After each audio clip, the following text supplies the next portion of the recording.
Oof. All right, ladies and gentlemen, it is now time once again to descend into the ever abyss. Is the ever abyss a word? It is tonight. Into the ever abyss of the Paranormal Portal. I'm your host, Brent Thomas, and I'm going to drag you kicking and screaming through the whole thing. Hopefully you're enjoying it more than kicking and screaming, but, just to say I'm prepared. Everything we got to do, we're going to do to get to the other side.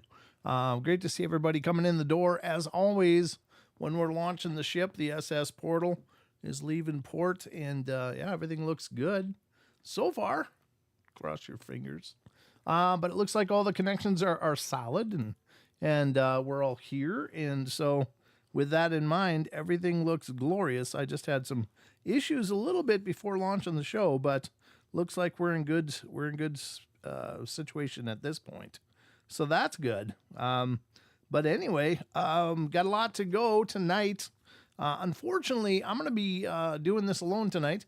Don actually had to bow out tonight. He managed to get sick as well. And, I'm certainly sorry to hear that, having full knowledge of the crap that's going around. I hope he bounces back well and quickly and can get his feet back under him as fast as possible. But he won't be here tonight.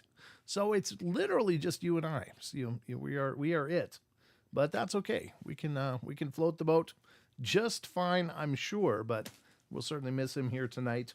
As always, we're going to get to the news here in a minute and dive into some paranormal news stories, some of which are actually paranormal, and some are just maybe cool. I don't know.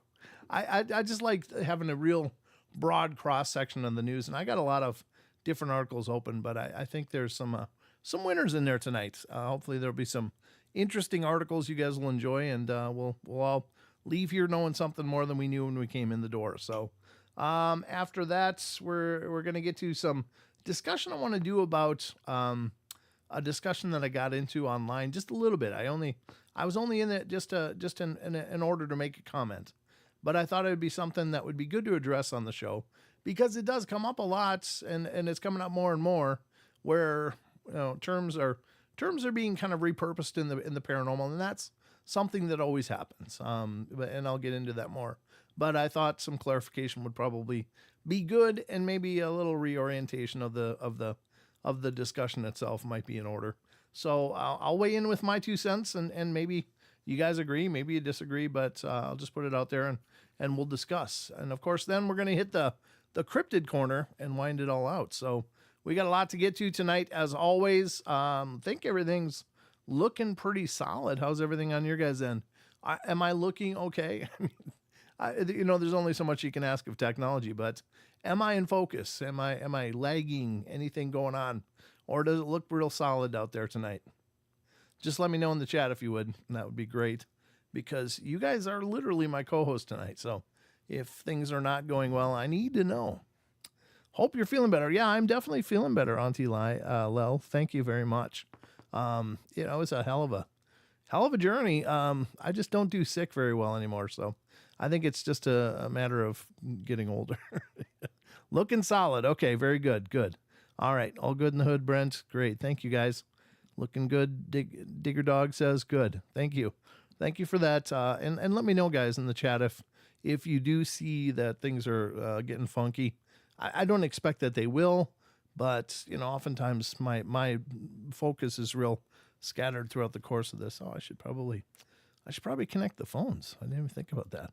I'm just dropping all kinds of balls before the launch of the show tonight. So my apologies, but let's get the phone lines connected so that they are available after we get done with the news. If anybody feels the need to call, they can certainly do that. So, all right, the phones are connected, and we are at least connected that way. So, let's see, anything else that I'm missing? I know we're getting close to the holiday, and I think on Friday night we're going to do Friday and Friday night. We're going to do the giveaway for the T-shirts for the YouTube channel member. And we'll also announce the winner from our Discord on Friday. So if you haven't already signed up on Discord, get signed up. If you're not already a member of the Discord, become a member so you can go to that thread, the giveaways thread, and sign up and put your name in the hat for the free t-shirt giveaway. It's just a little thank you to you guys for being a part of what we're doing here, and we really appreciate it. So we're gonna get into that on Friday of this week. I don't know anything on Saturday. Maybe we'll do some of that, some casual investigating on Saturday as well as the normal show, but we'll see. We kind of got a lot going on coming into the holidays, so we'll just have fun. That's what we're going to do. I think I'm going to do the channel member show tomorrow night as usual on Thursday nights. The last couple Thursdays were just hamburger for me, so I apologize for that, guys, but I got I just didn't do well. Couldn't talk for a long time. Not sure I can really talk now, but I'm gonna keep squawking anyway. Aw, thank you, Maggie. Maggie comes in with a $5 donation. Australia money is raining up in here. Thank you so much.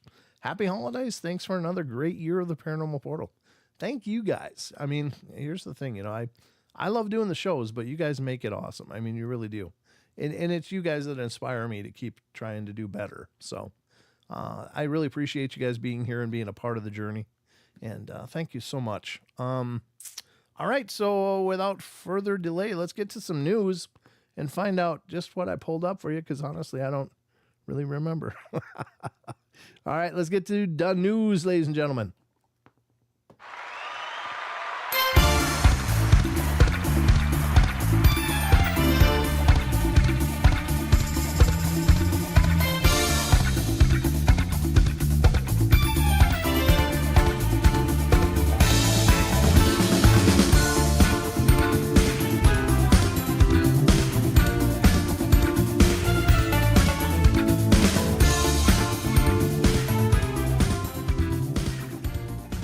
Ladies and gentlemen, this is the Paranormal Portal News Desk, and I am your anchor. You know what else I forgot was the freaking Ghost Radar. My God.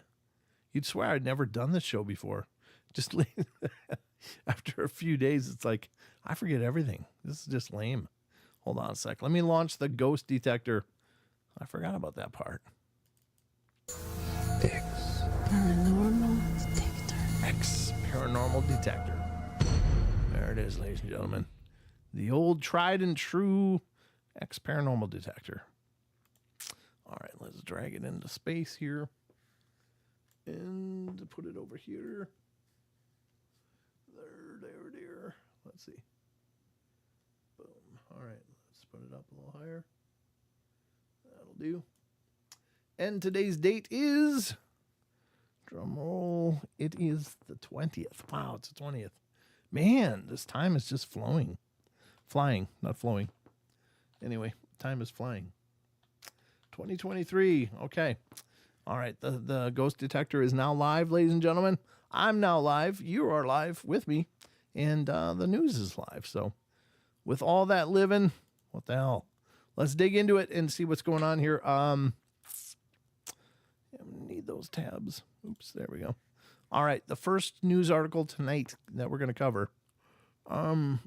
This is really kind of bizarre. I don't know.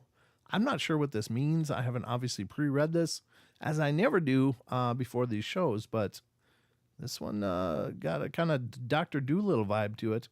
So we'll see what it means. But the headline is sure interesting. From unexplained-mysteries.com comes our first article tonight, ladies and gentlemen, and this one is scientists have conversation with a whale in the world first experiment. That's right. I guess they talk to a whale. What do you think a whale thinks about? It's like food.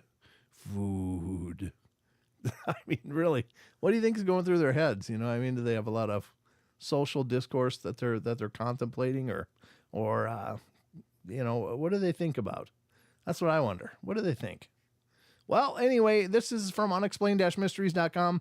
Again, any site that I bring up on this show, please support them. Please go visit these sites. Go give them some traffic. It helps them a bunch just to keep the lights on. Every impression that they get is ad impressions, which equals monetary gain, And so the sites that I use, I really think that they are incredible, and I definitely want them to keep floating because they've been an amazing part of the shows. So Again, unexplained-mysteries.com. Scientists have conversation with a whale in the world first experiment. And so let's dig into this. This is from December 19th, just yesterday. And it says, the remarkable feat could help pave the way towards communicating with aliens in the event of first contact. Ooh, that's a pretty broad brush to roll over that. But let's see what it says. The breakthrough, which marks the first time anyone has succeeded in having a conversation with a whale in the animal's own language, was achieved by a team of researchers comprised of experts from UC Davis, the Alaska Whale Foundation, and SETI, the Search for Extraterrestrial Intelligence. Alien hunters have long had an interest in deciphering whale communication because it is perhaps the closest we can get to learning how to understand and speak to intelligent extraterrestrials. I wonder how they came to that conclusion. It's like, well, it's the one that sounds the weirdest. Let's see if we can talk to a whale. Maybe just because it's clear that they are functioning on a higher level than most other animals. I don't know. I'm just throwing ideas at this here, but that's a crazy assumption to make. And it says, to initiate contact, the team used underwater speakers to play a contact call similar to a human greeting from a boat in Alaska. Before long, a humpback whale named Twain had appeared on the scene. Okay. Gotcha. And it says, over the course of 20 minutes, the team repeatedly played back the contact call and various intervals, and Twain would respond with a reciprocal call that closely matched the timing of the intervals. We believe this is the first communicative exchange between humans and humpback whales in the humpback language, said study lead author Dr. Brenda McCowan of UC Davis. Not only was the experiment a major step forward in our efforts to communicate with whales, it's also helped scientists to develop filters that could be applied to potential extraterrestrial signals. Because of the current limitations on technology, an important assumption of the search for extraterrestrial intelligence is that extraterrestrials will be interested in making contact, and so target human receivers, said study co-author Dr. Lawrence Doyle of the SETI Institute. I don't understand what that sentence was. Because of the current limitations on technology, an important assumption of the search for extraterrestrial intelligence is that extraterrestrials will be interested in making contact, and therefore target human receivers. I got you. Okay. This important assumption is certainly supported by the behavior of humpback whales. Yeah, but how long have people been, calling to animals? And I go out and there's squirrels all around here. And I'm not claiming I tame these squirrels, but you can hand feed these squirrels peanuts all day long. They'll just actually get up in your lap and sit there and eat them. And it's really pretty cool, but I didn't do that. But when I go outside, I just go like that. And then they just start appearing. And I sit down and give them peanuts. Now, that's communication, but I don't think it's any less robust and profound as what they've done with the whale here. So when you're talking to your dog and your cat and they respond to you, that's communication. So I don't know. They might be overstating the incredible nature of what they're doing here, because I think all they've done is just said, hi. And then the whale says, hi. And then they wait and say, hi again. And the whale answers, hi. And back and forth. That's what they managed to accomplish, which I think anybody with a cat has done a gajillion times, or a dog, or whatever, So I don't know. I don't mean to cast aspersions here, but I think they might be overstating the significance of what they've been doing, and basically just forgetting the fact that we've had domesticated animals we've talked to forever, and not in very different terms. We don't record dog sounds and get the dog to come, but we don't have to, because we've got such an familiarity that they understand when we're calling them, and they respond in kind. So I don't know. I think what we've done with domesticated animals is much more profound than what they're doing with these whales, but that's me. I don't, I'm not paid a lot for my opinion. So I don't know if they're worth much, but anyway, you be the judge. I mean, maybe I'm missing the huge elephant in the room, so to speak, but I don't know. It doesn't seem as big to me. Oh, okay. Well, I hope you have a good time, Mama. All right, so let's see. Excuse me. I'm still a little froggy, coughing up a little bit of stuff, but doing really good overall, I think. Starting to feel like almost normal, which is really, really cool. All right, that's it for that article. So with that in mind, let's go to the next one. And this one looks good. Let's see. I'm getting all kinds of things going on here. All right. Next up, we're going to the next article here, and this is I don't know I've even heard about this before, but apparently it was just kind of brushed under the rug, and I don't understand. And I think this is the plane from the Malaysia flight that disappeared over the oceans over in near Australia, but it just basically just disappeared, went off the map completely, and just no wreckage, no for certain anything. But here's a story from unexplained-mysteries.com the story's from the Today, but it says fishermen trawled up possible wing of MH370 off coast of Australia in 2014. That's a long time ago. And why wasn't that huge news? Or why wasn't that brought out? It's like, hey, we might have something solid here. This is the very first time I've heard this about them catching a wing. That's not a small thing. And I'm sure that wing wasn't small. I mean, I don't know how big the piece was, but it can't be that many plane wings laying on the bottom of the ocean, right? But anyway, it says this is from 2014 is when this happened. An Australian fisherman has come forward to reveal that maybe he just was the one that never said anything. And why not? Why didn't you say something? Coming forward that he had discovered the wing of a commercial airliner. Exactly what happened to Malaysia Airlines Flight 370 after it took off from Kuala Lumpur International Airport on March 8th, 2014, still remains one of the most enduring mysteries in aviation history. Numerous theories have arisen over the years, but by now it seems increasingly likely that the plane and its passengers were flown intentionally to their doom by its pilot for unknown reasons. Locating the wreckage, however, has proven almost impossible, with extensive search efforts conducted over several years, failing to locate the whereabouts of the plane.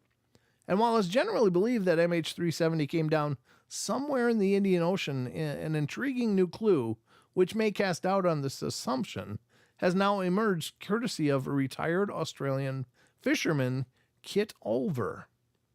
Olver claims that while fishing around 55 kilometers off the southeast coast of South Australia in late 2014, his nets latched onto something very large and he struggled to bring to the surface.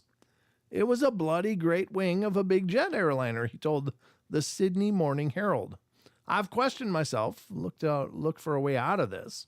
I wish I'd never seen the thing.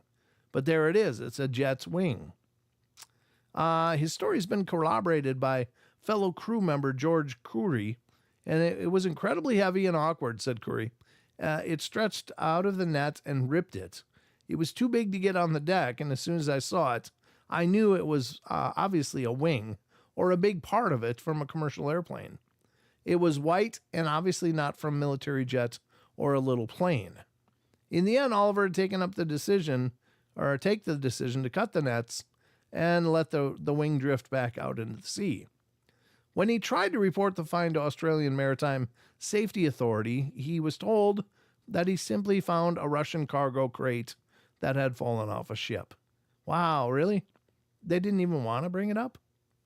His report was never followed up on, and today the AMSA claims to have no record of this call. Yeah, of course, somebody didn't want to do any paperwork. That was from years ago. It was on my conscience, and I've cleared it now and told my story. So whether it's believed or acted on is out of my hands. Yeah, that's still a long time ago, though. I would think that that would have been huge news when it happened, just because, I mean, people had a right to know.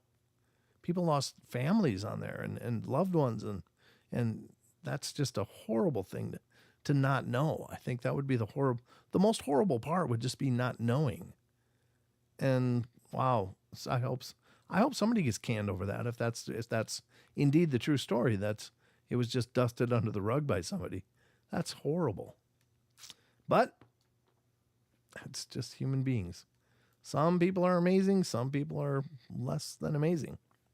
Here's an exciting piece of news. I'm kind of excited about this because this is a guy, and he's appeared in a lot of movies dealing with the paranormal and the supernatural kind of subject matters. But and he's a comedian, but he's also apparently, and I've listened to him interviewed. He was kind of brought up in this whole thing since he was a young kid. His parents were kind of parapsychologists. They were at least he had family members that were very interested in, I don't know, the kind of the resurgence of the occult and all of that came around years and years and years ago. So, but this, of course, I'm speaking of Dan Aykroyd, and he is apparently going to be coming back with a new show for the History Channel, and it's called The Unbelievable. The Unbelievable, ladies and gentlemen. Dan Aykroyd's new show coming up on the History Channel. This is dated December 18th, 2023. And if you do get a chance, check out Dan Aykroyd being interviewed. What the hell? Dan Aykroyd being interviewed on the Joe Rogan show of all shows. He goes into quite a bit of his history and knowledge of this stuff and some of his own experiences, and it's pretty intense. But it says the legendary Ghostbusters actor and paranormal enthusiast is hosting a new show about strange but true events. Being a co-writer and cast member on the hit 1984 supernatural comedy Ghostbusters, it would be fair to say that Dan Aykroyd is certainly no stranger to the weird and mysterious. His own family has a long history with spiritualism, including his great-grandfather, a spiritualist who once corresponded with Sherlock Holmes creator Sir Arthur Conan Doyle on the subject. Aykroyd himself was exposed to stories of the unexplained from a very young age, having grown up in an old farmhouse that has seen more than its fair share of paranormal occurrences. Over the years, he has hosted numerous documentaries and shows about UFOs, ghosts, and all sorts of other mysteries. And now he's back again with a new show for the History Channel. The Unbelievable with Dan Aykroyd is slightly different than some of his previous shows in that it focuses entirely on cases of strange and unusual things that have already been proven true. These range from the peculiar case of a chicken that survived for 18 months after its head was cut off to the London beer flood of 1814, which saw 8 people killed by 700 tons of alcoholic beverages. Death by beer. I don't know. I can think of worse ways to go. I'm just going to put that out there. The series is full of bizarre but the true, said Aykroyd, and that's what appealed to me. It's not fantasy. It's not fiction. It all happened. It's all true. The show is streaming now on History in the U.S. and will debut in the U.K. in February in 2024. So there you go. Dan Aykroyd's new show, The Unbelievable. I think it sounds great. Dan is incredibly knowledgeable. He's one of those guys you could just listen to forever because, I mean, he talks. He talks the talk. I mean, he can go into facts and numbers and histories, and it's just amazing. He's one of those people that's very impressive to listen to. So if you get a chance, check out The Unbelievable. I think you'll probably like it. I'm going to have to look for that myself. I don't know if it's part of the whole Discovery bundle that I get now or not. I don't know. I'll have to look into that. But yeah, I think Dan Aykroyd's just incredible. He actually had a Men in Black story as well, his own experience. He was doing another show, and it's like they basically shut him down. Not sure, but it's pretty incredible. So, I don't know. If you haven't seen it, check it out. Dan Aykroyd, ladies and gentlemen. All right. So with that in mind, and all that we've covered, I think this is a good place to get back to the rest of the show. So this is going to conclude tonight's version of the news. we'll get back to the news on Friday and see what else we can dig up. But until then, let's get back to it.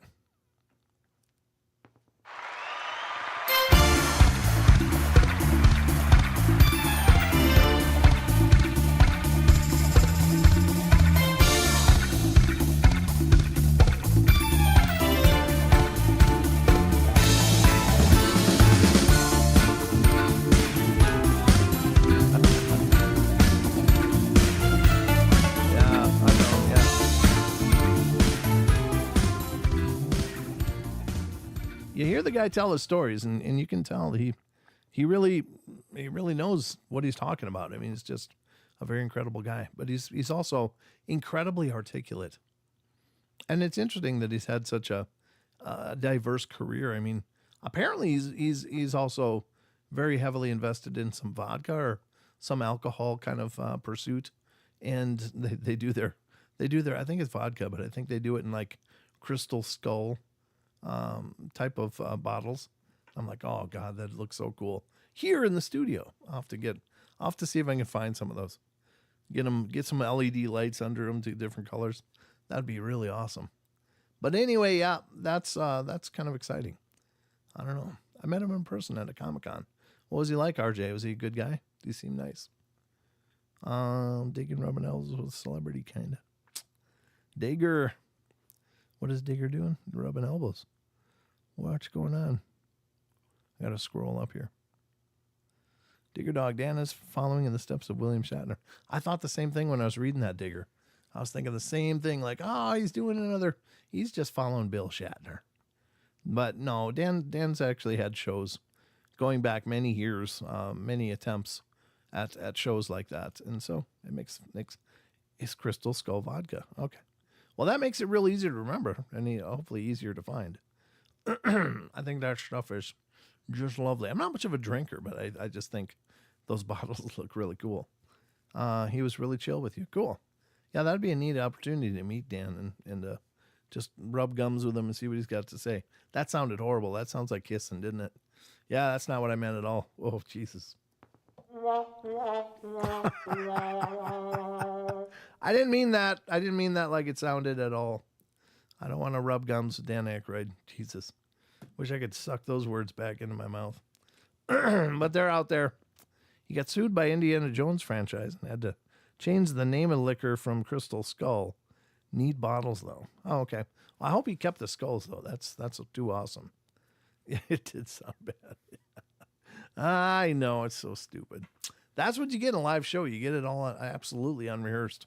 It's not like I have any idea what I'm going to say, even after those words. That's it. I'm running right on fumes at that point. I got nothing pre-cooked going on in here. Trust me. It just comes right out.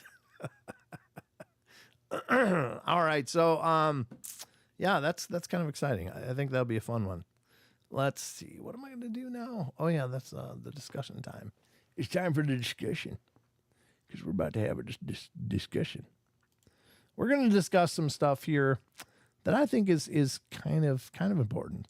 I'll give you a little bit of background on what I'm going to be talking about, but I got to copy over some links that I pulled up prior in order to have this discussion, actually.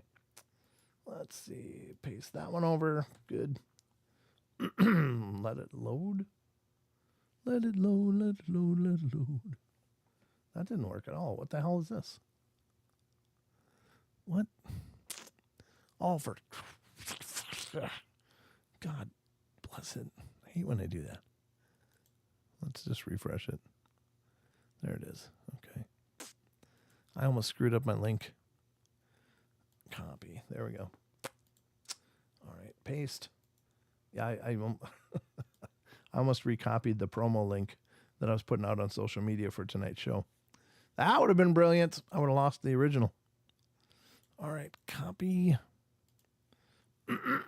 Excuse me. Sorry. Shaking it all loose, folks.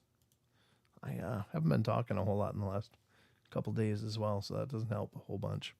And then this Wikipedia article. So, to give you a little bit of background on what's going on, what this is all about. So, I caught a discussion, and I'm not faulting the author of the discussion either, because I think it happens all the time in the paranormal. And what it was a statement that was made that was, let me close that. They're trying to do some, apparently Wikipedia is working on some revenue raising, fundraising. And so let me blow up these pages a little bit so they're more readable. That one's blown up. Let's blow up this one. But the discussion was how the person was feeling like he was kind of incensed about the use of the word skinwalker in talking about shapeshifting, and how skinwalker is very specifically deals with the Navajo pretty much. Although I don't think that's necessarily true. I think there are several tribes that have their own legends of skinwalkers and those kind of traditions. But he was like, people using the term skinwalker and not referring to the Navajo or Navajo experience makes you sound kind of stupid. And I thought, well, that's a little harsh. I thought that was a little harsh. So my take on it is this, is that I think it happens all the time in the paranormal, is that, yeah, certainly a term will get hijacked and used for a lot of things. So case in point, shadow people. I don't think there's only one kind of shadow people. I think there's many, many different kinds of shadow people. There are apparitions that appear to be very evil, that might be very evil, that appear as shadow people. There are apparently stories of a race of beings which also appear like shadowy entities that are benevolent, in that they apparently, according to, I think, Cherokee legend, they are kind of balance energy. They go into a space where a lot of negatives may have happened, and they consume the negative energy, but it's not in a horrific act of taking over and making it more dark. It's an act of balance and of cleansing. And these are considered very benevolent beings. And then there's the other ones that don't seem to be either of those two, but they appear like shadowy apparitions. They don't seem to be hell-bent on causing problems. They don't seem to be there for any specific purpose. They're just there. And so the term shadow people kind of became everything that looks like a humanoid figure that looks like a shadow. So shadow people just became that.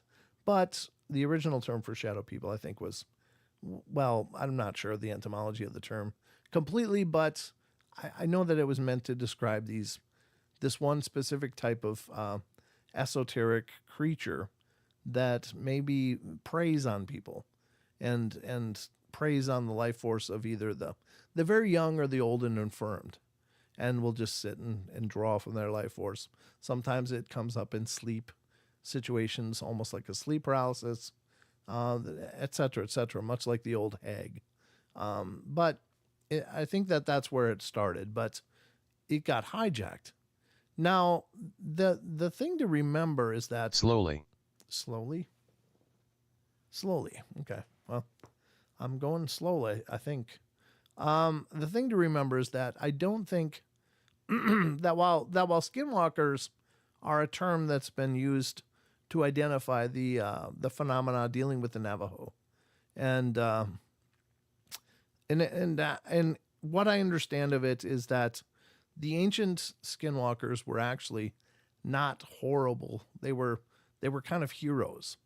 They were utilized a lot fighting with the tribes against the encroachment of the Spanish expansion in old America. And so they became very heroic and were considered these incredible warriors that helped fight off this impending doom to the tribes. But somewhere, somehow, corruption entered into it, and it became about power, and then so on and so forth, and then you have the version we have today.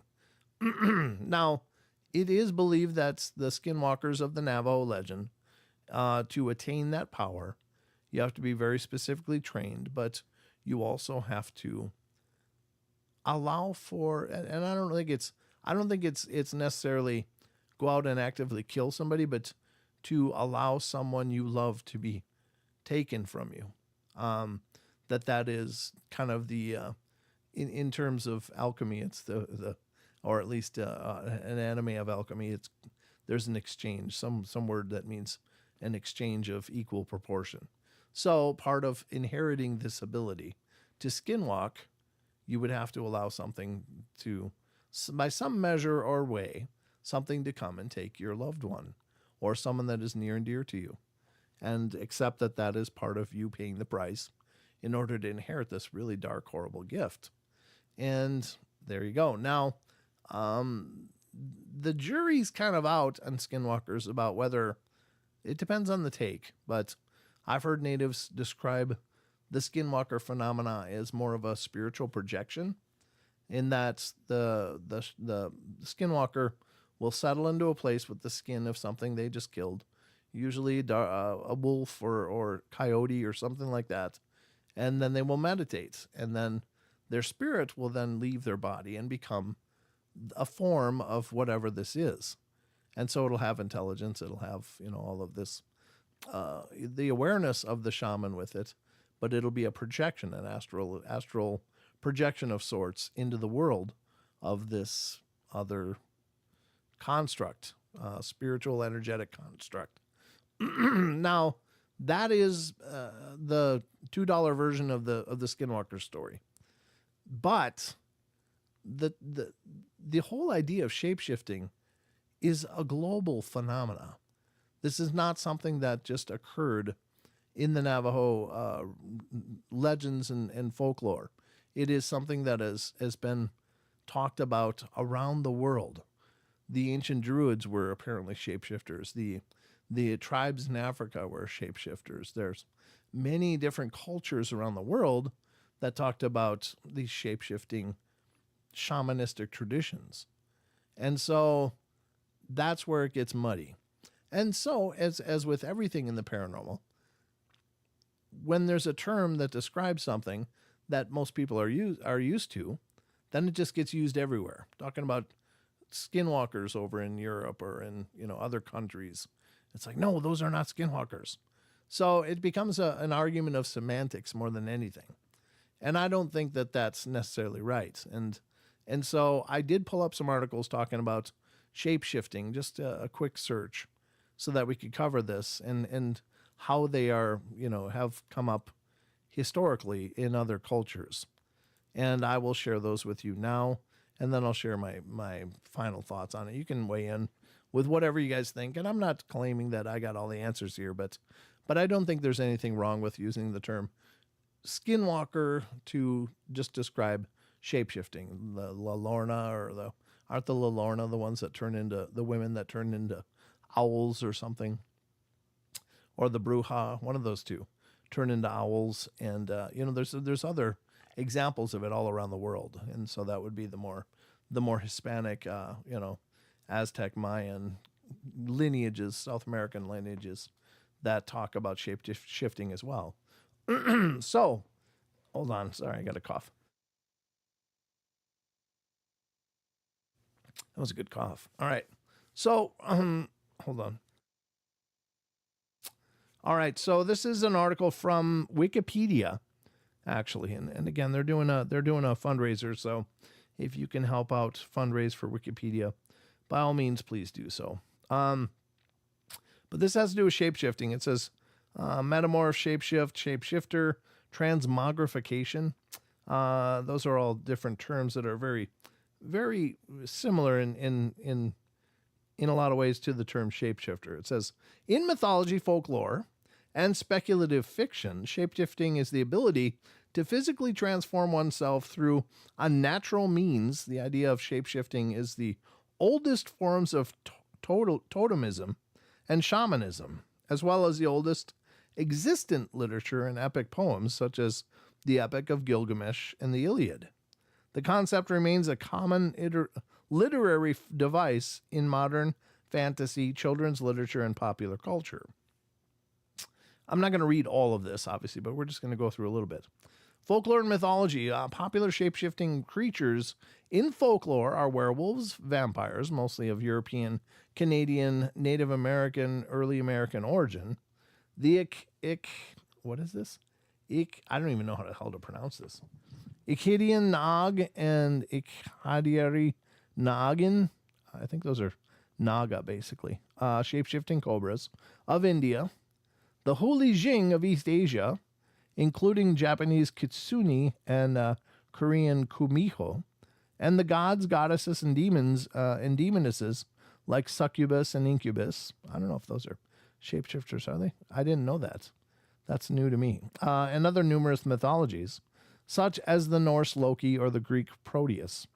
Shapeshifting into the form of the gray wolf is specifically known as lycanthropy, and such creatures who undergo such a change are called lycanthropes, or therianthropy is the more general term for human-animal shifts, but it is rarely used in that capacity. It is also common for deities to transform mortals into animals and plants. Other terms for shapeshifters include metamorph, the Navajo skinwalker, mimic, and therianthrope. The prefix were, coming from Old English word for man, masculine rather than generic, is also used to designate shapeshifters. Despite its root, it is used to indicate female shapeshifters as well. While the popular idea of shapeshifting is of human being who turns into something else, there are numerous stories about animals who can transform themselves as well. Excuse me. So these are several different examples. Zeus, the stories of Zeus, he was always transforming into bulls and eagles and all kinds of things and doing all kinds of debauchery. He was kind of a pig, kind of the original pig. Not to not to anger the gods here, but come on, he was always chasing somebody's wife or something. But turning the children Lycaon and his children into wolves, that's the lycanthropy, and punishment for either killing Zeus' children or serving him in the flesh of Lycaon's own murdered son Nyctimus, depending on the exact verse. So Ares. Anyway, there's lots of Greek root for shapeshifting, and there's the Greek gods, and this goes on and on and on and on. Celtic. This is more of the Druidic and such.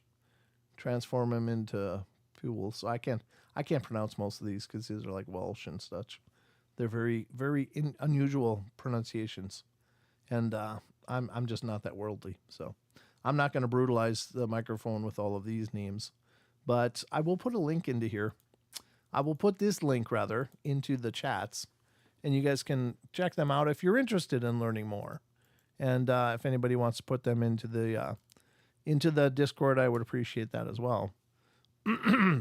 So there's the first one. This is the Wikipedia article talking about the different cultures and the different types of histories: Armenian, Philippines, Tatar, Chinese, Japanese, Korean, Somali. So these are all different examples of cultures around the world that have shape-shifting in some manner or form. So basically talking about transformative. So, but they aren't really human anymore if they change their shape. Yeah. Yes, I agree, but I think the takeaway is that with... Yeah, I know. It's okay, I see. Thanks for coming in. With a lot of this shape-shifting stuff, it wasn't so much about surrendering humanity as much as it was of embodying the essence or invocating. So there's evocating and invocating. Evocating is to call something around you. So evocating the name of Jesus in times of struggle or strife or whatever, it would be a great example. You're calling Jesus to protect you, or the angels, or whomever. That's an evocation. An invocation is to draw it into yourself. So when you take on try to channel or take on the light of the divine or whatever, taking the strength of a bull, I'm going to invocate that. So I'm going to try to call that into me to make me stronger. It's a lot of visualization that's used in sports medicine and such is a light form of that in a manner of speaking, because you are teaching people to use the power of their brain to reprogram their bodies. And so invocating would be like that. So in a lot of these transformative stories, it's not about surrendering one for the other. It's about adding the one to the other. In other words, the skinwalkers largely aren't animalistic. They're very much aware in most of the stories that I've read and most of the accounts. They seem to have that same cunning that they had in their human form, in their animal form as well. So it's not like the absence of one for another. It's like a melding of the two, if you will. And that's me on the outside looking in a lot, but I don't think that it's about losing one for the other. I think it's about adding to the one to give the caster more ability. Does that make sense? I hope it does. I'm trying to weed through this as well as I can, but yeah. Cow ornaments. Mrr. Yep. So anyway, just different takes from that article. I thought that was interesting because it gives a great cross section around the world of different examples of shape-shifting that have been in the folklore and in the histories and in the legendary tales. And I'm not impressing on you that those are factual. I don't. I think they're a lot of time folklores are built on something, but they're not usually written by the people that were doing it. So somebody on the outside looking in created a story, I guess, for seeing something they couldn't understand. Perhaps, at least perhaps. So the other one I wanted to read was dealing with, this one is from Africa, and this is the witchcraft in Africa and the world.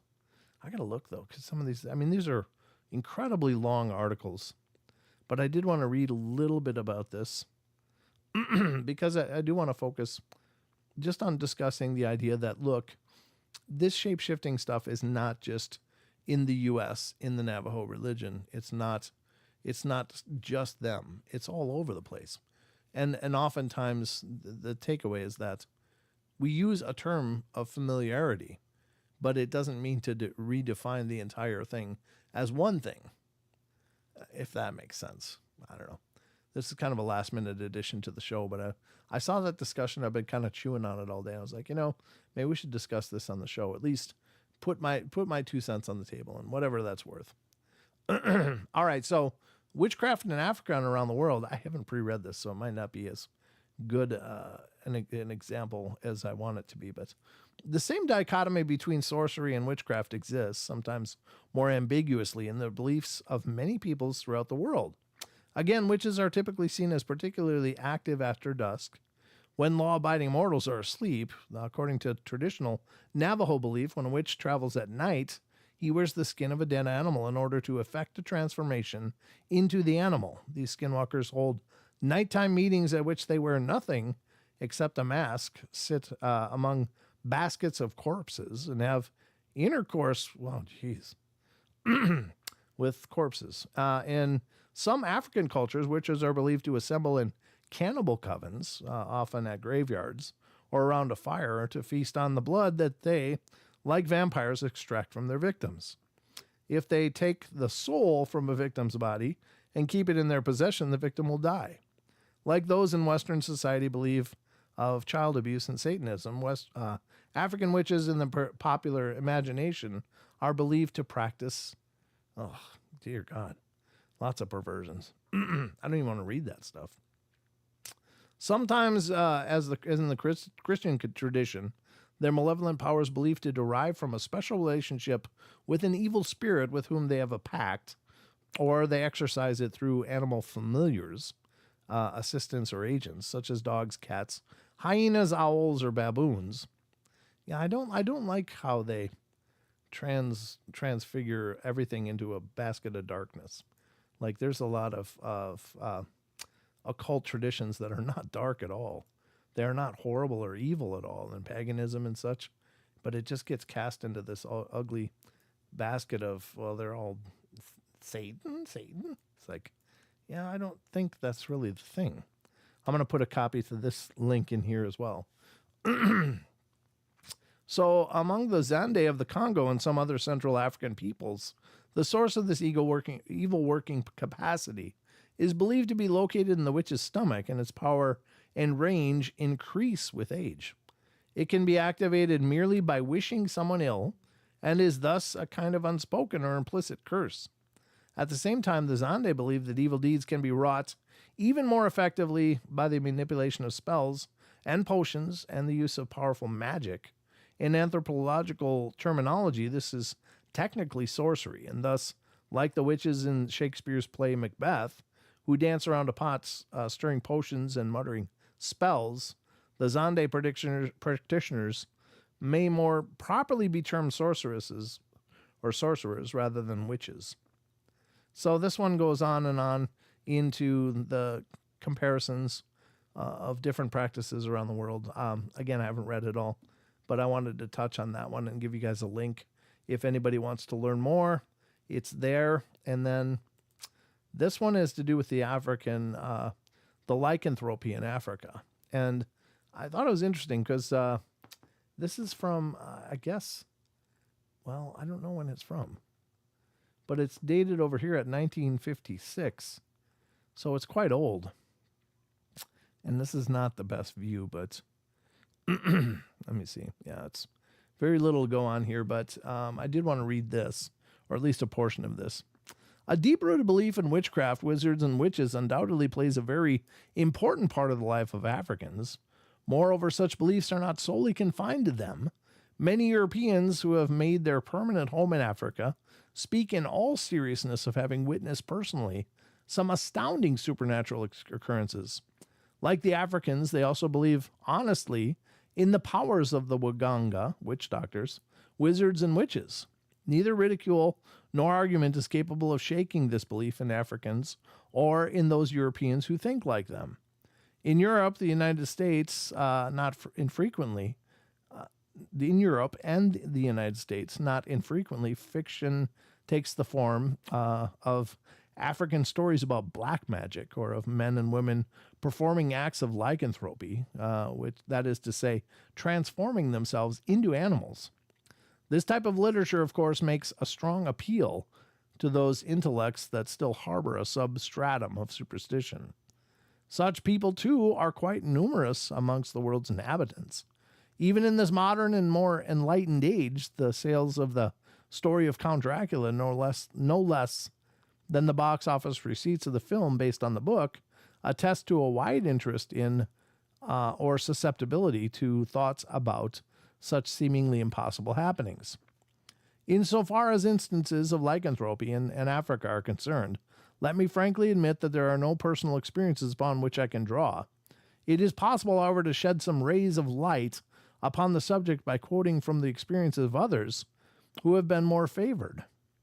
I am inclined to think that the reason why such claims have been received with general and widespread division is the past is due partly to ignorance of psychic possibilities and partly to the extreme scarcity of first-hand or entirely trustworthy observations.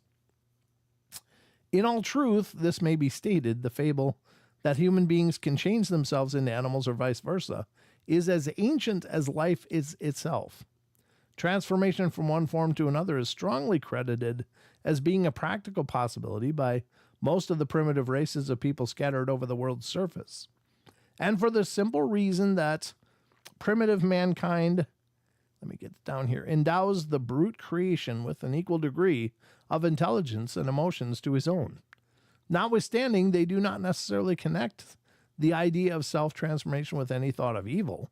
I consider this fact to be important. Hitherto, it has been appreciated far too little by those taking a keen interest in the subject of lycanthropy. For example, certain tribes in Barotseland sincerely believe in transmigration, and in consequence, every man selects during his lifetime the particular species of animal into which his body he wishes to enter, his soul to enter after death. To this same end, too, he performs an initiatory rite, which consists in, and that's all we got. So, but it's interesting because again, we have an example of definitely shape-shifting in Africa, which is obviously not skinwalkers, but maybe sometimes likened to the skinwalker phenomena. Now, let me copy this link, put it over here, and then I'll get to my point about this. And it's nothing too intense, but I think a lot of times in the paranormal, we get hung up on semantics. We get hung up on semantics like, well, that's not what this word means. Well, maybe it's not what it meant. Maybe it's not. Maybe things like black-eyed kids just kind of appeared out of nowhere. But does that mean that they literally appeared out of nowhere? Or does that mean that a term was created to encompass this phenomena, which is very rarely exhibited? And I think it's the latter, not the former. Things like the rake, which is a new phenomena I've been seeing for years. I think what we understand as today, the rake, if you believe it, it's out there at all. It's just a repurposing of an old phenomena, which is probably a ghoul. And my thinking on that is, I don't think it's too hard to believe, because ghouls were not. They were reported for forever. I mean, really.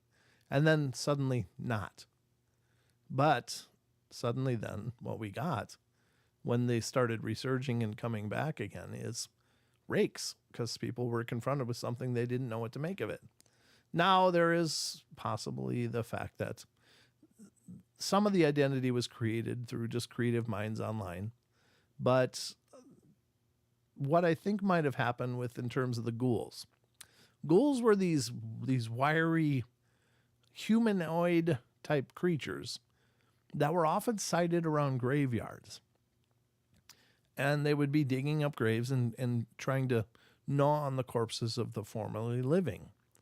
And it occurred to me, it's like, well, they're not seen around graveyards anymore, but why not? Well, the one thing that changed in about the time of the Civil War was that our death rituals changed in the United States when it became necessary to probably have to transport the bodies, the corpses of these formerly living people, back to their home areas for final resting place. And so they started doing embalming. And I don't know the history of embalming. I don't know how it's evolved through the years, but perhaps in doing that, what we had ended up doing was kind of poisoning this alleged food source that these creatures used to subsist on. And maybe their numbers really took a hit, and maybe they were dying off, but they made a bit of a resurgence and now are back. Maybe they figured out other things to prey on, whether it's animals or God only knows what else. I mean, I'm assuming it's something nature or animal-like that they subsist on now, whereas they would have just dug up corpses and chewed on them. And so is that possible? And I don't know. Oh, that's very interesting. RJ says, ghouls from the Middle East have somewhat dog faces and short. Yeah. Generally, ghouls are not considered to be a big creature at all. They're like 4 feet tallish. I mean, they're really diminutive. But is that possibly what happened? Is that we, in our methodologies of preserving our deceased, we ended up just poisoning a food supply, and so perhaps many of them died off. Now they came back, but we didn't know what to call them, and so somebody grabbed a name and called them a rake, and the debunkers are like, well, that's just from creepy pastas, and maybe it is, maybe the name is, but maybe the phenomena is much older. Now, in closing, my point to this discussion was, look, there's not a lot of people saying there's Yowies all over the world. There's not a lot of people saying there's Yeren all over the world. There's not a lot of people that say there's Almas or skunk apes or woodwose or grohawk or any another number of names that are attributed to what we understand as Bigfoot. But people are finding Bigfoot everywhere. So it's just a word that's a term of familiarity. And that was my point of bringing this up, is that, yeah, I don't think it's necessarily important to get stuck on the semantics of the word as much as it is to discuss the phenomena underneath it. And so maybe I'm making much more of a mountain out of it than I should, but it just seems to me that it makes sense that people are going to use terms that most people recognize when they're describing a phenomena. And so if I was going to try to explain to you of a creature that changed from a human to some kind of a coyote or something, I'm going to use skinwalker because I think everybody understands, or at least a large portion of the population understands that term. They understand what that means. That's not suggesting that I think it's a Navajo witch doctor or whatever, or formerly Navajo, whatever the case is. It just means I want you to understand what I'm talking about. So I hope you guys understand what my point in all this is. I don't know if you agree or disagree or what your position is on it, but that's my take on it. So there you have it. I just thought it needed to be said. The rake, the rake ain't gonna tilt itself. Yeah, I got to be careful when you're walking around those rakes, no doubt. Oh, I tell you what. So anyway, I hope that makes sense, guys. I may be just preaching to the choir here, but I wanted to do it on a show, and I wanted to have the discussion with you guys and to hear what you think. And if you want to let me know what you think, by all means, please do. I'm going to sit here and have a drink. Throw.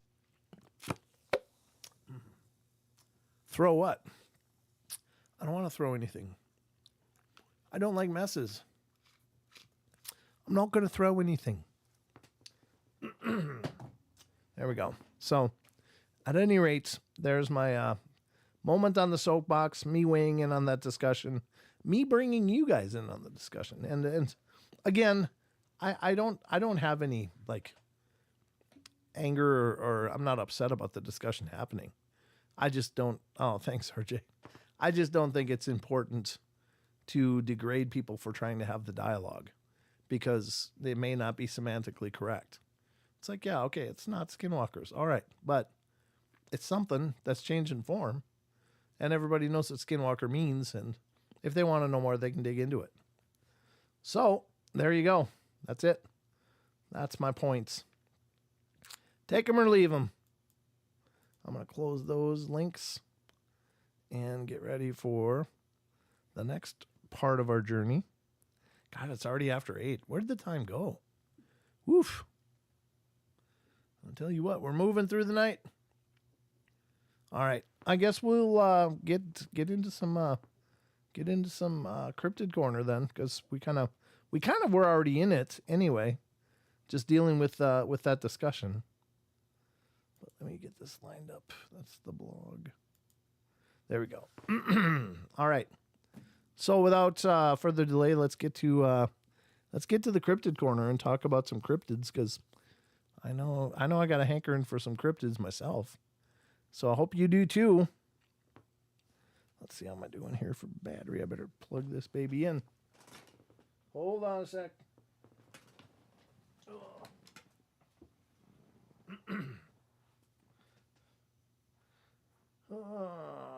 Got to try to make this work. I got cords everywhere around here. It's crazy. It's crazy. Portal form is the ultimate position. You know what I mean? Portal form? What does that mean? What is portal form? I don't even know. So ghouls would have to live in a community or as nomads, or are they of flesh and blood? I think they are. I think they are something flesh and blood. Again, are they entirely here or not? I don't know, because here's the thing. It's said that many people have observed Bigfoot eating. They've seen them eating animals that they may have just dispatched. They've seen them chewing on roadkill. They've seen that they leave prints, that they leave possibly hair and fecal matter. So they definitely are physical, at least some of the time.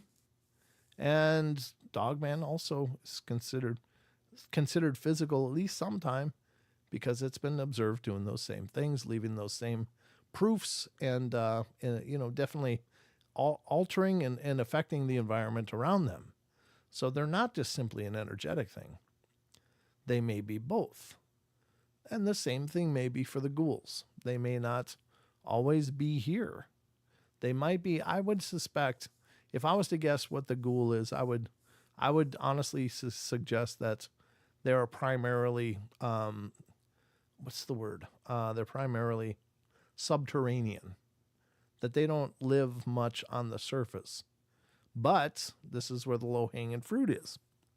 This is where they can come out of those places and forage and then return down before dark.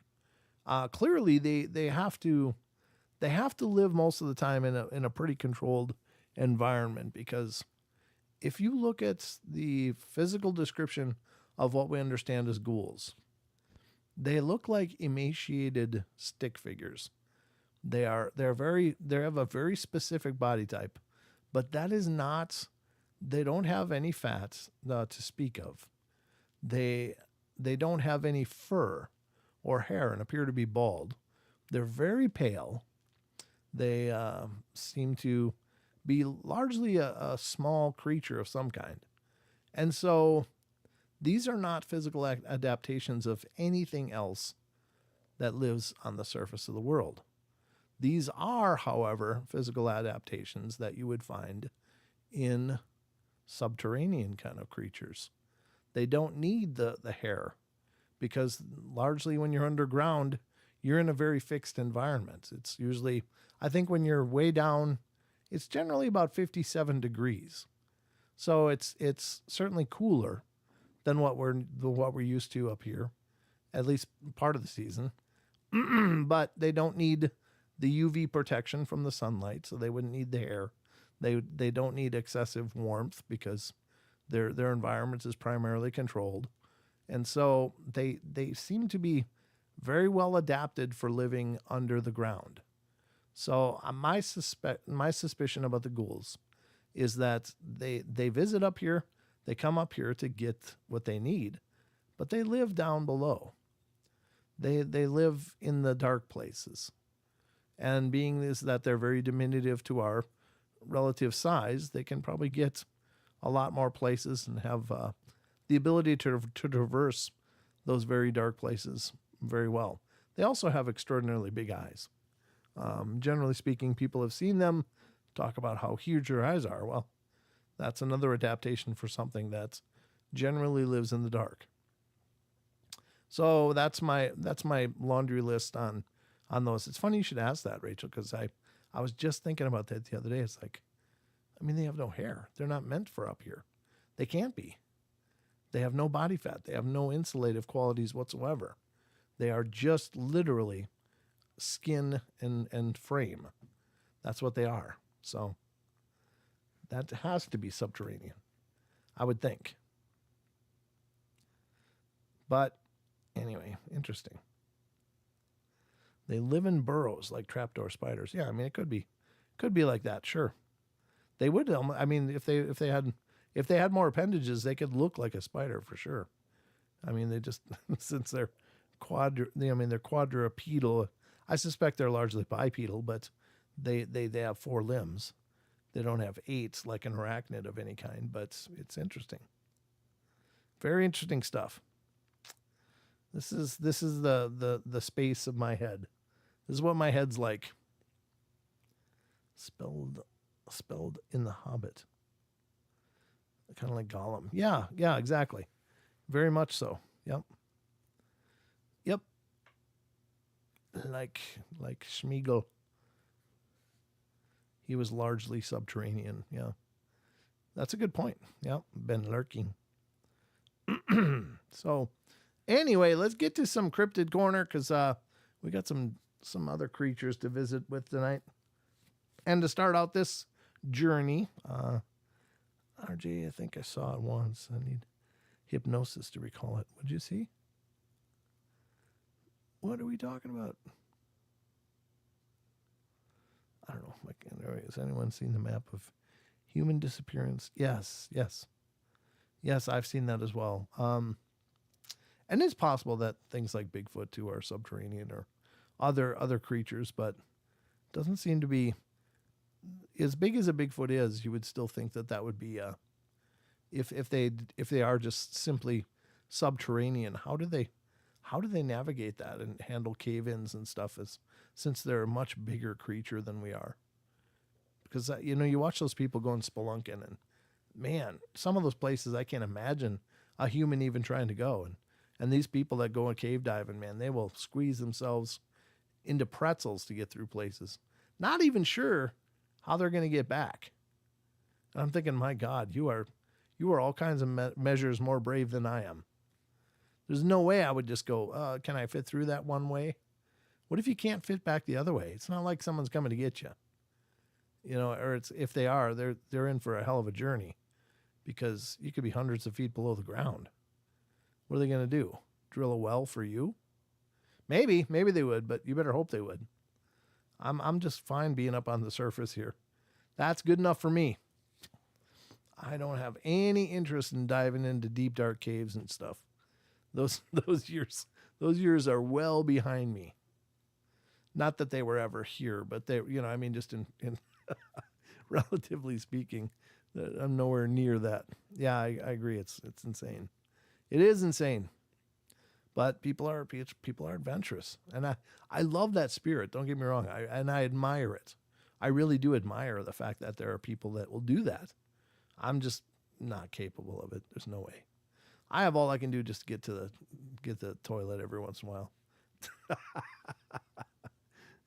Just kidding. All right, here we go. We're going to visit Sasquatch Chronicles blog to start out with tonight. And I don't know if I'm going to have all of you in every show that I do from now on, but let me start by just saying Merry Christmas, everybody. Happy holidays. Whatever you observe, I hope you have a wonderful holiday ahead of you. And I hope you're able to express your love and closeness with those you love, and have a wonderful time being around family and friends.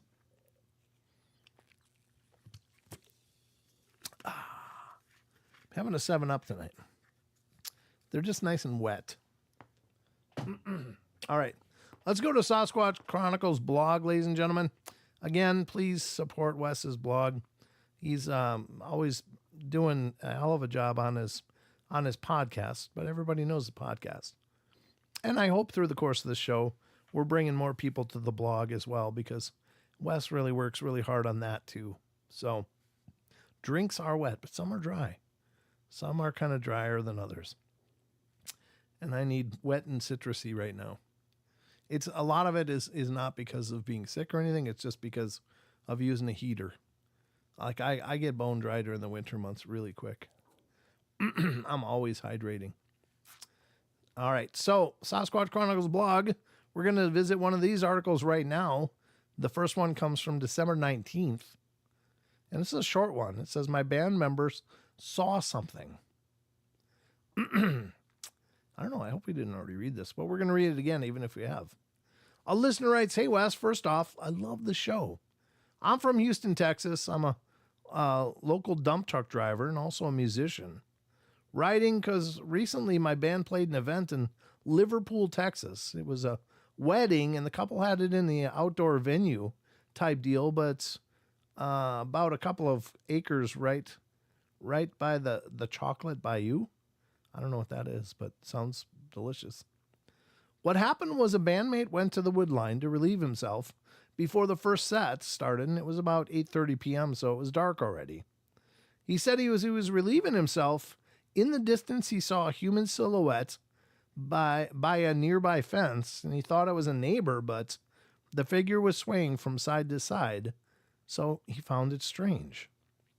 He didn't say it was a Bigfoot. He didn't know what to say he saw. I only mentioned it could have been one because of your show, and I've heard someone come on and share his encounter, and he was 30 miles south of Houston. Didn't give an exact location, but I think it's around the Alvin, Liverpool area. Have you gotten more reports from down? From down. I don't know. Okay. Yeah, the whole swaying back and forth, that's such a typical behavior. And I imagine it's a stress response, like they're looking at you going, oh, how's this going to go? I don't know what's going on here, but they're kind of, there is a real common thread in Bigfoot encounters, and that is where the Bigfoot sits and kind of winds up. You know, they start with this rocking motion, and then they kind of work themselves into a frenzy. And I imagine it gets terrifying. I mean, just seeing one sitting there rocking back and forth, for me, would be terrifying. But they do have to, like, they almost wind themselves into a frenzy. Like, they're just like, all right, it's time to know. It's go time. It's go time. Let's go. It's time. You know, they're just getting all anxious. And God, that's got to be a nightmare. So I think that's what he saw, is this thing knew he was there, and obviously wasn't hiding real well itself. So it's just like, yeah, I'm right here. What are you going to do about it? What are you going to do? One more step and this gets upgraded. So, all right, that was the first story. Again, special thanks to Wes for letting us peruse his blog to go through it for some material for the shows. But I think these are great. And again, these are the ones that I picked from the blog are listener emails that Wes posts. And these are generally, most of them never become shows. But, you know, because again, Wes could do 100 shows a week and still have emails he'd never touch. December 18th, my wife and I saw a Sasquatch. A listener writes, my wife and I lived in Arizona at the time. We're on our way to a Payson, Payson, late one evening on Highway 260. We were approaching a long hill almost to the crest of the mountain. I saw something on the side of the road, but I didn't know what it was. My brain started flipping through things it could be. Its head didn't bounce like a human walking, and it was 112 degrees, so I was wondering who in their right mind would be out 30 miles from nowhere walking in that heat. But as we got closer, I noticed there was fur. This made me more curious, and I thought, okay, this guy's wearing a fur coat, riding a skateboard or bicycle or something. Eventually, we got close enough. It was Sasquatch, no doubt about it. We drove right by him. He had long brownish red hair, and it was what I think to be a young male. The hair was so perfect. He looked like he had just left a groomer or something. He was about 8 to 9 feet tall. That's huge. And at least 4 feet wide. A large creature. He didn't seem to change course or change anything, even though he knew we were right there. He was less than 6 feet away from me, so you'd think I saw his face, but I didn't get a good look at his face. I think I was in shock, and I didn't say a word to my wife for several minutes at least. And I said, what do you think that was? And she said, that was Bigfoot. I live in Mississippi nowadays, but I believe Bigfoot is out there in almost all the woods that area's suitable to sustain them. Yeah, I think you're right. I think they could be anywhere. And I don't think we know what do they need to sustain themselves. We kind of apply grizzly logic to things like this, but they could be much, much more opportunistic than that. Like just being so capable that they know they can be in and out of a community in garbage cans, in an hour and have enough food for a week. I think that they are probably adapting to us in some regards in that manner. Like you can only push these things so far, and they're going to run out of places they can go. We don't know how many are out there, but there's some pretty broad spectrum guesses, but they're just guesses. But if they are like a range creature, much like a grizzly, where they would need a sustained amount of range and territory to survive, well, if they don't have that, they got to adapt. They got to change. And so we're definitely the low-hanging fruit when it comes to that. We always throw stuff away. Always. Imagine someday, maybe there'll be, people go out and park by the dumps and watch the Sasquatch. Like, I grew up in Minnesota, but I'd hear stories about how people in northern Wisconsin would go and just hang out at the dump sometimes on the weekends during the summer and just watch the bears go through the garbage. Like that to them was kind of a spectator sport.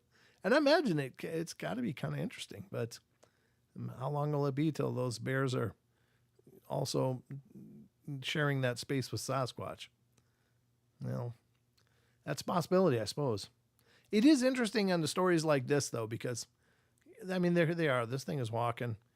Plenty of time for it to just get out of the way. It gets to get lost, to get hidden, but it chose not to. It's just like, nope, screw this.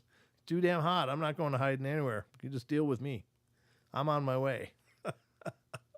It didn't give two hoots that this person was there. Not a care in the world. And that seems so contrary to what we understand about these things, because we assume that they are so intelligent, and they are. They seem to be, definitely are. But why did they not? Why did they not react? Why would they just be like, screw it. I'm right here. I'm making my journey. This is where I'm going. Don't care about you. And it's just like almost an indifference. Not afraid at all. So I don't know what to make of that. It's very contradictory to what we understand, as far as their normal behaviors would be. But interesting all the same. This one is, I think I already read this one. I think I did. Yeah, that one I already read. So I'm going to close that one. I opened it up for the show, but I wasn't sure. So I closed it again because I know we read it. That one is a video, though, isn't it? But it's got Foo Fighters. I don't know. I haven't watched this one ahead, so I'm going to skip that one, too.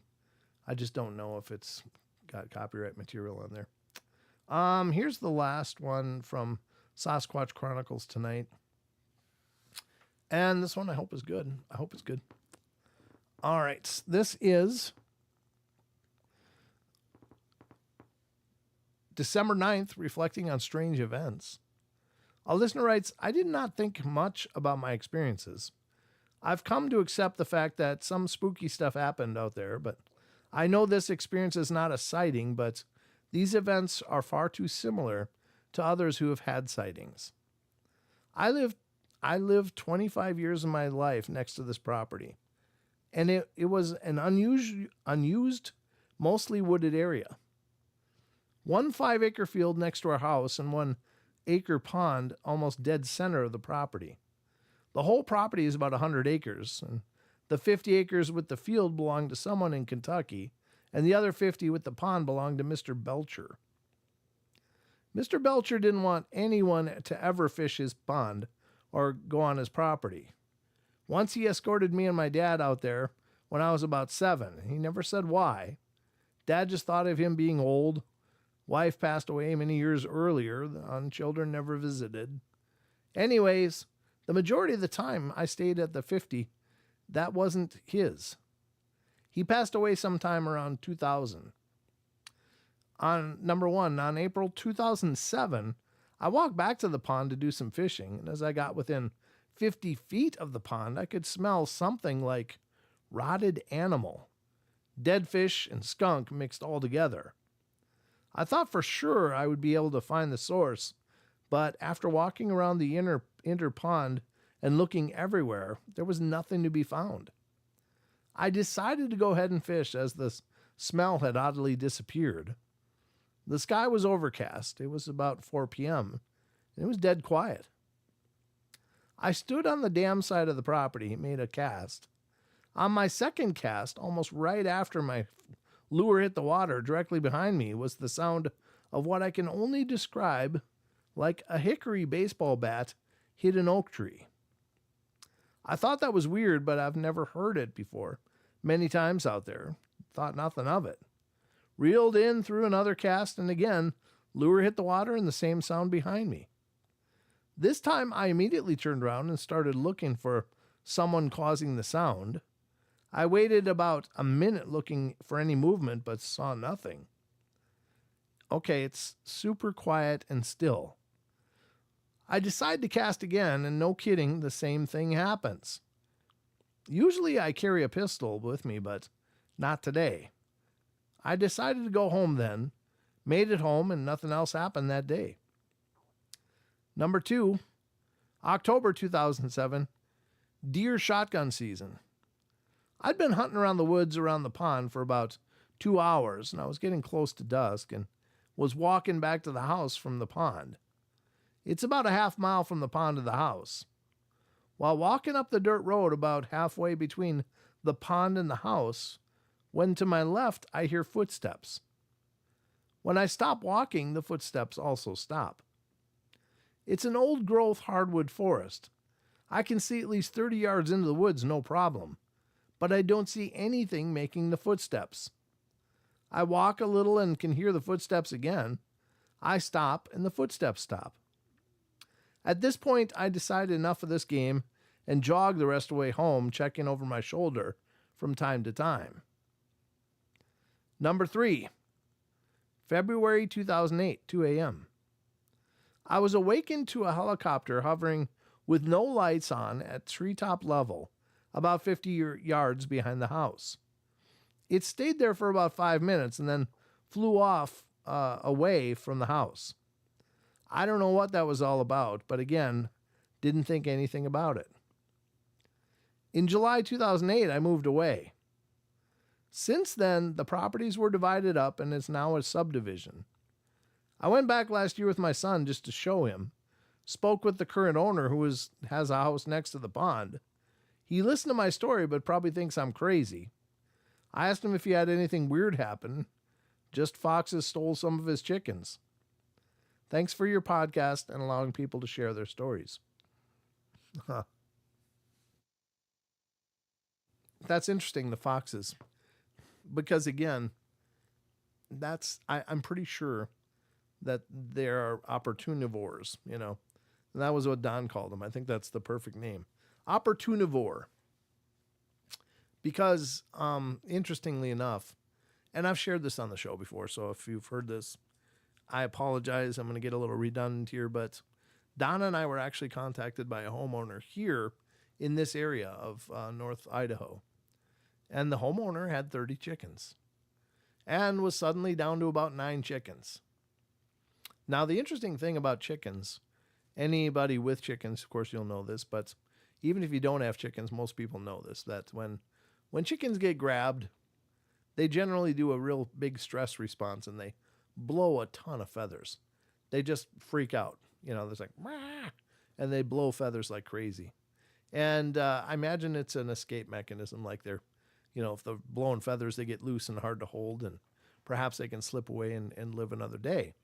But what was interesting was these chickens were just gone. Just gone. So they were not like a free-range chicken. They weren't just out wandering around. They were in a pen. But on the backside of this pen, which is on the forest side, there's a bit of a tear in this rudimentary chicken fence that they made to keep them all closed in.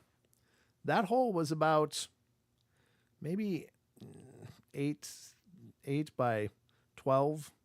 It wasn't huge, and it was high enough that a chicken wouldn't get up and out, but it was big enough that considerably you could probably get a pretty good arm through there, grab a chicken and pull it out. So they were down a bunch of chickens, no sign to where they're going. No feather litter exploded all over. And they were just perplexed. So the homeowner goes behind the property in the wood line over there, is looking around, and stumbles about 100 yards away on this incredibly well-hidden structure. Now, I put photos of it on the Instagram. So if you guys want to see it, check it out. That's perfectly fine. So these photos are out there, but it's not like a lean-to. It's more like a dome structure. And the way that this is constructed is really peculiar. So there's very mature conifer trees next to this structure. The structure consists of like a 6-inch sapling that is bent over in this arc. Now, it's bent over into an arc and held down somehow. We never really ascertained how it was built. But above that, on these full-size conifer trees, these branches that, you know, if you know about spruce and pine and stuff, they stagger branches all the way down to the ground. But on these mature trees, every branch was broken. not cut, but broken, till about 20, 30 feet up off the ground. All of these broken sprigs or branches were rudimentarily woven into a dome-like structure that's being supported by this bent-over sapling. And it was incredible. It's like there's some kind of knowledge being done here. Like they knew how to move the branches in such a way as they would hold, and they would support each other, and each branch would support the other branch, et cetera, and create a shell. It was just really well done. And again, I think you can see that from the pictures. If you look at how those sticks go in and out of each other. It's very impressive. Also, the way that they're laid, the interesting thing is that all the broken ends to the branches on this structure go up in the air or sideways, but none of them go down. Now, if these branches had broken of their own accord naturally, they would have broken from the tree. The leaves and the branches would have caught the air and made the stick go down first and fall down like a spear. However, there was nothing like that on the ground at all. Every one of those branches was repurposed into this structure. It was very, very interesting. And again, go to the Instagram for Paranormal Portal, and you'll find the pictures there. But they didn't know. However, interestingly enough, after we checked out that structure, we got our scent on it because Don and I went out there with a couple other investigators, Cindy Goodbrake and Glenn Meyer, and we checked out the structure, and it was mind-boggling. But it was. There's no kids in the area. Very strange and unusual. The disappearing chickens. After we visited, that structure was never visited again. And over time, and we kept rechecking it, over time fell worse and worse into disrepair. It was just falling apart. Nothing was keeping it together. And no more chickens were lost. No more chickens were lost ever. So, very cool story. But I don't remember how I got there, but I was just thinking of chickens. It's like, yeah, chickens are a big draw. So, very, very cool. Very, very cool. All right. That was it for the Sasquatch Chronicles, which is just fine. How are we doing for time here? Good God, it's already 8:38. Might only have time for one or two of lawns here. That's the way it rolls here on the portal, folks. Let me close that. Yeah, I did that one. Okay, let's close that one. I'm just trying to catch up here. Right. Oh, yeah. This one's kind of creepy. This is it's definitely a cryptid, but it's an unusual one. I know that most of the time, and I'm kind of tongue-in-cheek when I'm saying this, but I'm also kind of serious. Like, I don't really love going to Walmart, and it's not because I think Walmart's evil or anything like that. It's like, whatever. I do like saving money where I can, and I do like the fact that I can save money when I go to Walmart, and I'd love to take a more principled stance, but I'm just getting by like everybody else. You know, got to do what you got to do. But you go to Walmart, and it's this just seems like a largely unhappy place for people. Like, just the energy around the place is just like, oh, the people that are there don't want to be there. The people that are working are just doing their time, and you can just feel it in the air. It's like there's a lot of unhappy people at Walmart. So I don't love going to Walmart, but I go to Walmart. However, when you go to Walmart, you see a cross-section of humanity that is kind of a unique thing to Walmart. Like, it's the Walmart experience is very unique. You see people in states that you might never see anywhere else. And good thing, too, because some of those states are absolutely horrifying. However, this story from Phantoms and Monsters comes from Walmart. Yeah, bad energy is right. And check out Phantoms and Monsters, of course. Support Lon. Check out his published works. Check out Phantoms and Monsters Radio. Check out all of the encounter stories that they have over there, the research efforts that they're conducting, dealing with many cryptids. And also check out Lon's YouTube channel, Phantoms and Monsters Radio and get subscribed. So, all right, this one is from phantomsandmonsters.com. Kansas Walmart employees confront aggressive snake-eyed reptilian boy. Oof. I don't know how you get used to that. How do you get ready for that one? I don't know what it is for sure, but it sounds creepy. Let's see what it says. An employee of Kansas Walmart relates her encounter with a snake-eyed boy who was ranting about a lost ID. The boy later confronted another employee who freaked out. I received the following account. It was the fall of 1998. I suddenly found myself separated from my husband and, with 2 preteen children to support, living in a small Kansas town, there was very limited employment options. I needed to remain close to home to attempt to keep a handle on preteen adolescents and still keep a roof over our heads. It was convenient when I saw an ad for workers at our local Walmart. The store was converting to a superstore and needed staff 24/7, so I applied. I get hired on as a department manager. Well, I got dug in. I laid out the department and everything on the shelves on the day of the opening, including the shelves themselves, was put there by my 2 hands. The new store opened and the school had started, so I tried to keep my hours mostly to accommodate that, but weekend work was mandatory, so usually I got to work early.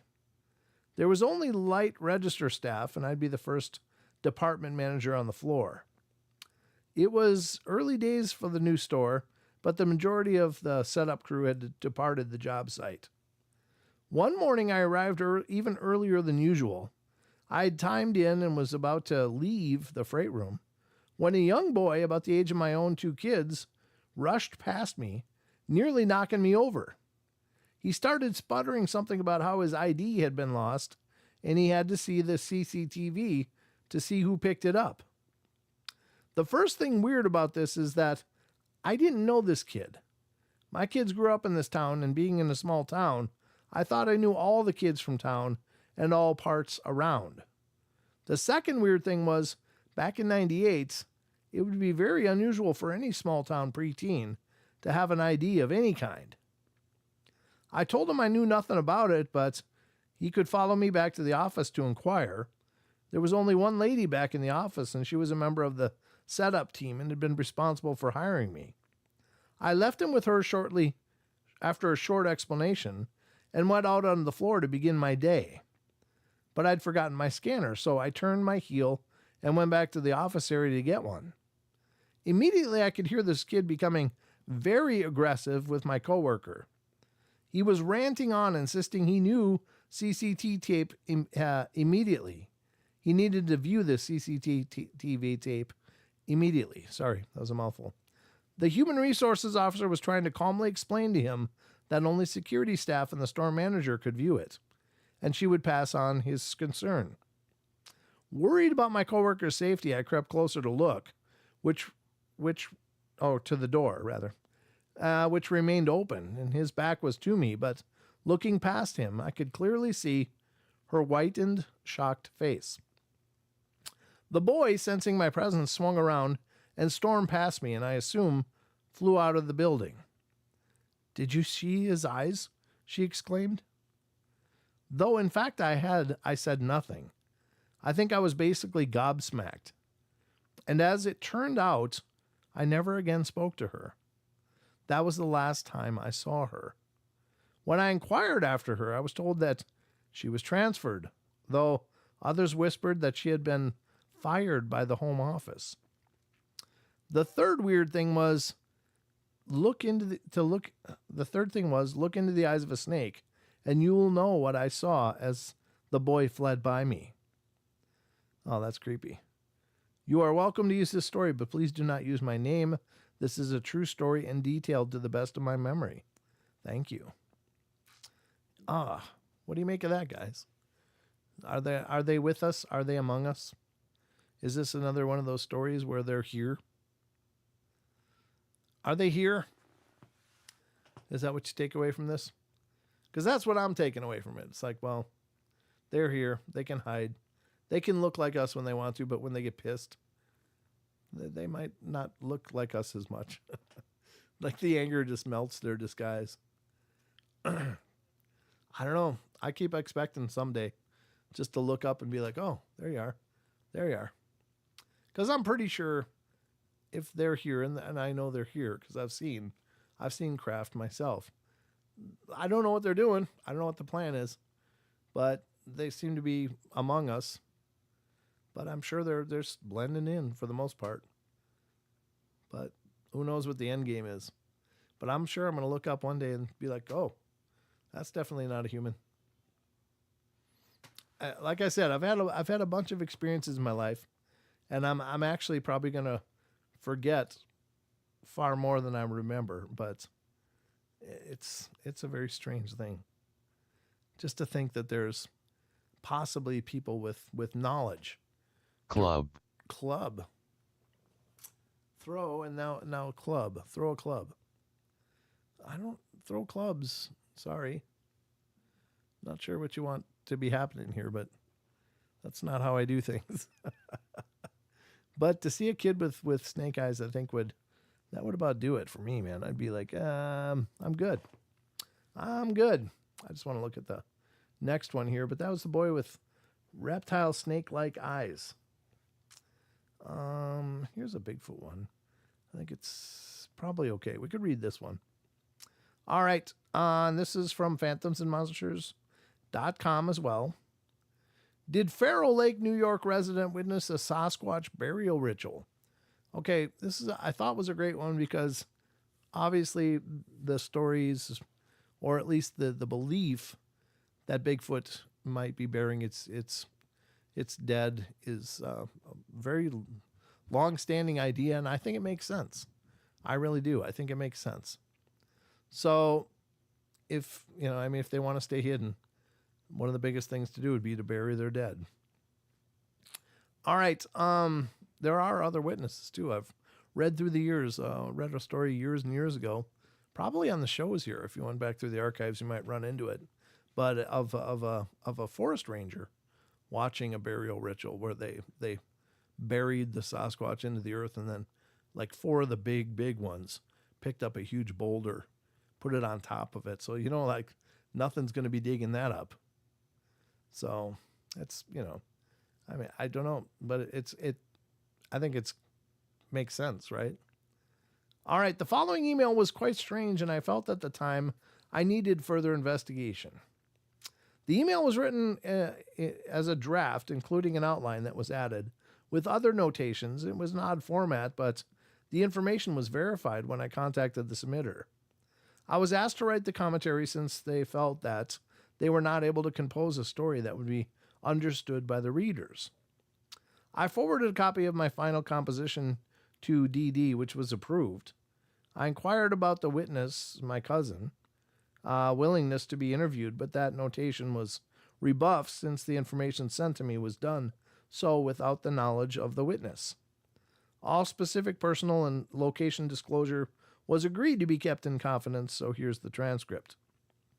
During the recent Christmas holidays, 2010, I think we read this already, but we're reading it again now. I'm too far into it. I was able to talk with my cousin who lives in the Faro Lake area of New York.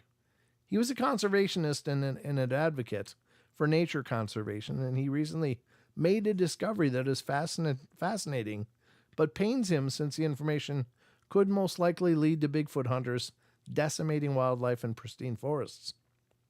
While hiking and camping in a fairly remote forest in Essex County, New York, the most specific location he will ever give, he came across what he described as a Sasquatch ritual burial. One evening while he was making his way back to camp, he heard a muffled grunting coming from his right. His attention was directed towards a thick stand of sugar maple trees. He crouched down behind the large fallen tree and witnessed 3 large hairy bipedal figures, Sasquatch, standing around a large tree stump. It looked like a large female who towered above her companions. His estimated that she was 8+ feet, and the others were about 5 to 6 feet tall. And each one of the figures was swaying and grunting. This activity continued for almost 10 minutes, when they suddenly stopped and started to run in the opposite direction. He was fearful that they had noticed his presence somehow. Since it was now getting dark, he decided to continue to his camp and return the next day. The next morning, he anxiously made his way back to the site where he had seen the Sasquatch. When he reached the site, he noticed a 4-foot-high, hollow sugar maple stump with 4 gray squirrel tails attached to the top edge and suspended outside the stump. It looked like a sort of decoration. He also noticed a terrible stench that reminded him of a very strong urine. He looked at the stump. It was empty, but there was some dark fur, a few blood stains, and a large piece of old deer hide. He surmises that the Sasquatch may have buried a small child or infant in the stump, and that they either came back to move it after noticing him or that a scavenger took it during the night. Do you or others believe that this could have been a Sasquatch funeral or ritual burial?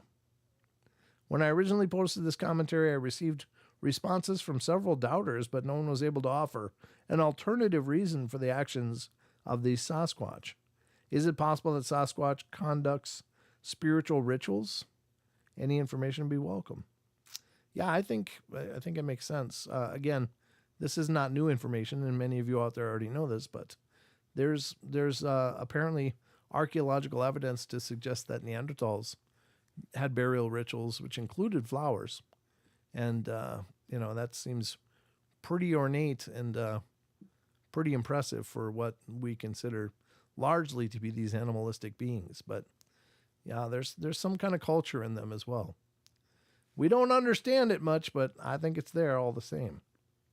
So it's all interesting to me, though. It is all interesting to me. All right. Yeah, I think that's going to be about a good place to start wrapping up this voyage. But I hope you guys enjoyed the journey. Hope you had a good time drifting through the portal with me. And I hope Don bounces back quick. It's no fun at all. I know he can't be having any fun. Poor guy.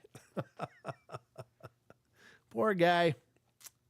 I would love any more comments on the shapeshifter discussion that we had earlier. If any of you watching this video after it's live have more input on that, or tell me what you think. Is it a big deal if people call them skinwalkers, or is that more just nitpicky stuff? I kind of took it as more nitpicky, but not in a bad way. It's just, I just wanted to weigh in on it because I just think that we as human beings use terms that we understand, and we use terms that we think other people will understand. And that's maybe a little lazy, but it's also makes sense. Great show. Thank you, Wizard. Appreciate that. Some evidence has been sent to a museum basement and never looked at. I don't know what you're talking about, Turkey, but that sounds interesting. Sounds interesting, but there again, there's there's the legends of the Smithsonian as well. They have bones and everything down there that they have kind of buried, so to speak. Just to cover it up, I guess. Here's hoping that here's something. What if we are actually the little people? Yeah. What if we are? Well, then there's littler people out there too than us. Because there's the duende, the pukwudgies, the gnomes, the many of them, the stick Indians, so many different diminutive races that apparently exist out there as well. I don't know. It seems like we're certainly not on the big side. We're more on the small side as far as these cryptids concerned.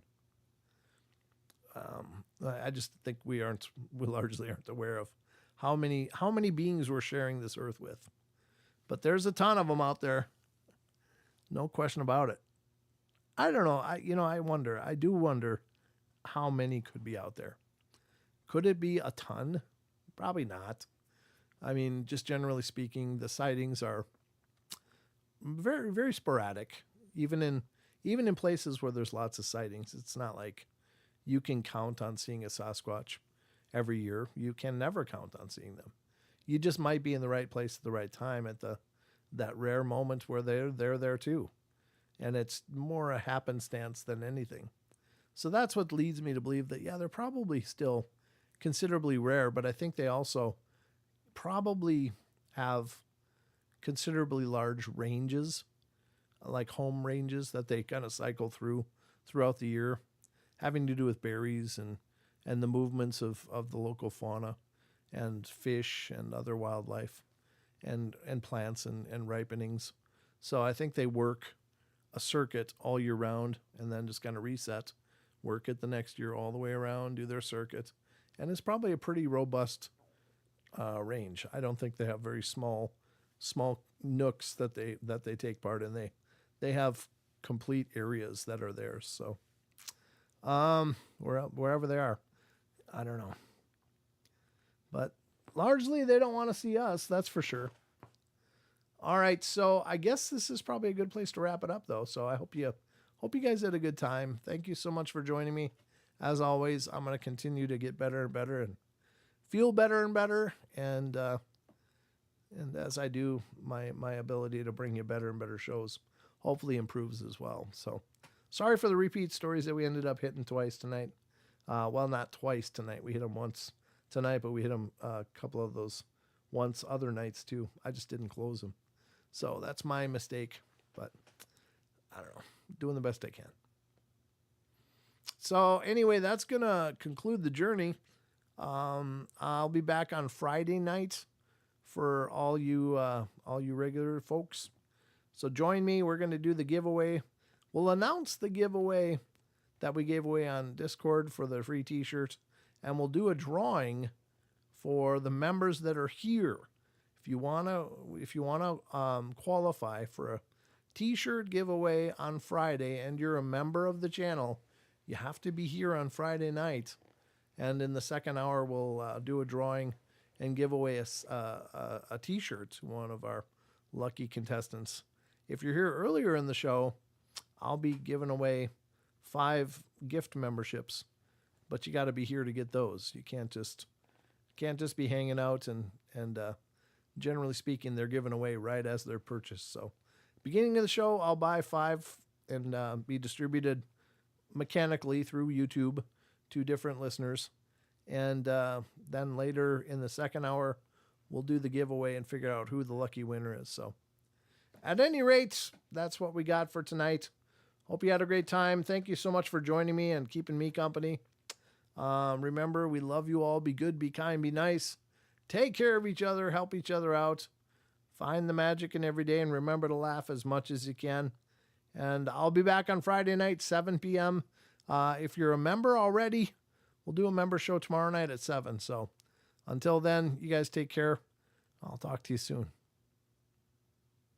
Love you, mean it. All right, roll the credits.